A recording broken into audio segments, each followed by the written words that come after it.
Halo semuanya, kenalin aku Nikade Adelia Rahayu dengan NPM 3 digit terakhir 001. Halo semuanya, perkenalkan nama saya Nilo Putu Malam Putri Verstia Chandrawinata dengan NPM 3 digit terakhir 031. Halo, perkenalkan nama saya Dewa Ayu Mademira Pertnyaswari, bisa dipanggil Meira dengan NPM 25061220100071. Halo semuanya, perkenalkan nama saya Ibu Dwi Kusuma, bisa dipanggil Wira dengan MPM terakhir 122. Hai, perkenalkan nama saya Putu Ayudia Gita Pertiwi dengan NPM terakhir 103. Di sini aku akan ngejelasin tentang apa sih itu etik, disiplin, dan hukum praktik kedokteran gigi. Nah, yang pertama etik. Etik adalah ilmu tentang apa yang baik, apa yang buruk, dan kewajiban moral. Yang kedua, disiplin. Disiplin dalam praktek dokter gigi adalah seperangkat aturan, etika, standar, serta tata cara yang harus dipatuhi oleh dokter gigi dalam menjalankan profesinya. Nah, yang ketiga ada hukum. Hukum adalah peraturan perundang-undangan yang dibuat oleh suatu kekuasaan dalam mengatur pergaulan hidup masyarakat. Jadi, tujuan dari etik, disiplin, dan hukum dalam praktek kedokteran gigi adalah untuk menuntun dokter gigi agar bertindak profesional, adil, serta menghormati martabat dan hak pasien, sekaligus memastikan praktek berjalan sesuai dengan standar, peraturan perundang-undangan yang berlaku, dan kode etik profesi. Nah, selanjutnya ada prinsip etika kesehatan. Yang pertama ada autonomi, yang kedua beneficent, yang ketiga non-maleficent, yang keempat justice, yang kelima confidentiality, yang keenam fidelity, yang ketujuh veracity. Nah, yang pertama autonomi merupakan prinsip ini menghormati hak pasien untuk membuat keputusan sendiri tentang perawatan dirinya sendiri secara mandiri dan tanpa paksaan. Yang kedua, beneficent. Kewajiban untuk bertindak demi kebaikan dan kepentingan terbaik. Yang ketiga, non-maleficent.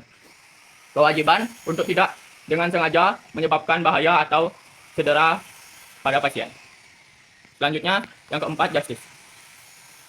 Justice merupakan kewajiban untuk bersikap adil dan fair dalam memperlakukan semua pasien serta dalam mendistribusikan sumber daya kesehatan yang terbatas. Selanjutnya ada confidentiality. Prinsip ini mewajibkan tenaga kesehatan untuk menjaga kesehatan atau kerahasiaan informasi kesehatan pasien. Selanjutnya ada fidelity. Kewajiban untuk memenuhi janji setia pada komitmen dan menjaga kepercayaan yang telah diberikan oleh pasien. Selanjutnya ada veracity. Veracity merupakan pilar sentral dalam etika kedokteran modern. Sekian yang dapat saya sampaikan. Terima kasih. Di sini saya akan menjelaskan mengenai korelasi atau hubungan antara etika profesi, disiplin kedokteran, dan hukum. Di mana ketiganya itu saling berkaitan karena etika dan disiplin profesi berfungsi sebagai batas agar tindakan dokter tidak langsung dianggap melanggar hukum. Jika dokter taat pada aturan profesi dan menjalankan tugas dengan hati-hati, di mana sesuai dengan standar, maka kemungkinan terjadinya pelanggaran hukum atau gugatan dari pasien itu bisa dicegah. Di Indonesia, regulasi hukum tentang etik kedokteran gigi diatur dalam UU Nomor 17 Tahun 2023 yang menjadi dasar hukum utama yang mengatur seluruh aspek kesehatan di Indonesia. Kemudian ada Permenkes Nomor 3 Tahun 2025, ada MKEK atau Majelis Kehormatan Etik Kedokteran, ada MKDKI atau Majelis Kehormatan Disiplin Kedokteran Indonesia, ada Perkonsil atau Peraturan Konsil Kedokteran Indonesia, dan juga Kodeki dan Kodeki. Contoh kasus malpraktek yang terjadi di Indonesia yaitu pada bulan Januari tahun 2025 kemarin. Seorang wanita atas nama Nira Pranita Asih ditemukan meninggal dunia setelah pencabutan gigi rahang. Kemudian, keluarga melaporkan dokter gigi atas dugaan malpraktik. Setelah dilakukan penyelidikan, polisi kemudian menghentikan penyelidikan karena dirasa dokter sudah melakukan sesuai standar SOP dan berdasarkan rekomendasi Majelis Disiplin Profesi atau MDP.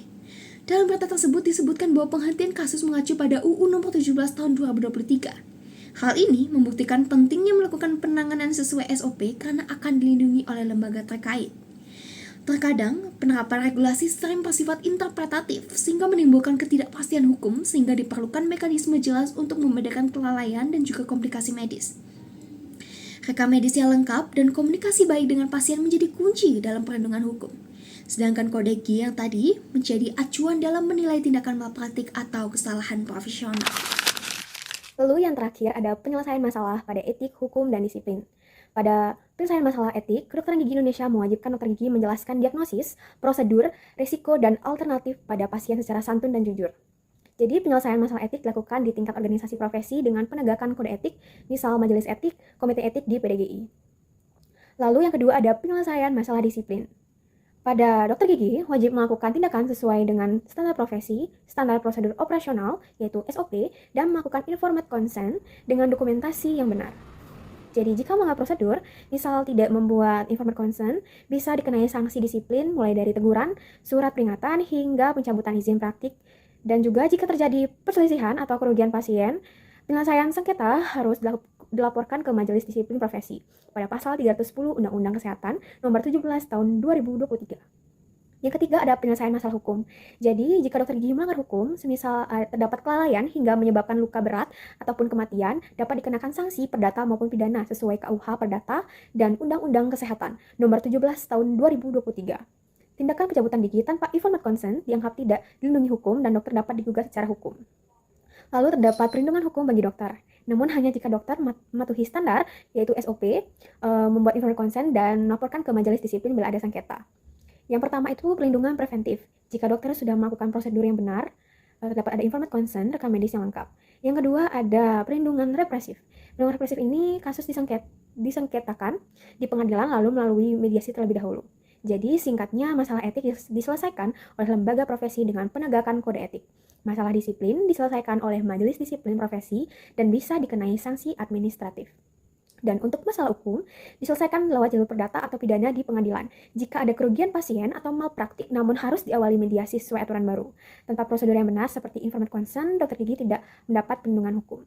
Nah, adapun cara-cara untuk mencegahnya itu kita bisa ikuti norma disiplin profesi dan kode etik kedokteran Indonesia atau KODEKI, serta melalui peran Majelis Kehormatan Disiplin Kedokteran Indonesia atau MKDKI yang berwenang mengawasi dan menyelesaikan pelanggaran disiplin sebelum masuk ke ranah hukum pidana. Selain itu, sikap hati-hati, tanggung jawab, dan profesionalisme dokter dalam memberikan pelayanan medis juga menjadi bentuk pencegahan agar tidak terjadinya kelalaian berat. Nah, dengan demikian, kepatuhan terhadap norma dan etika profesi menjadi langkah utama untuk mencegah pelanggaran hukum dalam praktik kedokteran.